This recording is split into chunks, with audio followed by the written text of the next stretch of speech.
Hi. One of the common problems that we have is to identify the sound and e in English.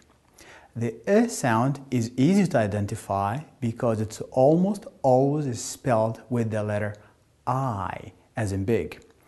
The e sound is most commonly spelled with two vowels, like double E as in the word meat or EA as in the word team. Remember to relax your tongue and lips for the sound and stress them for the e sound.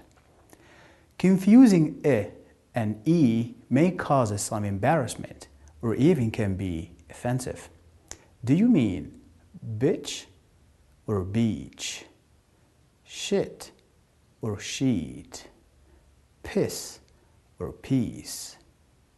Thank you.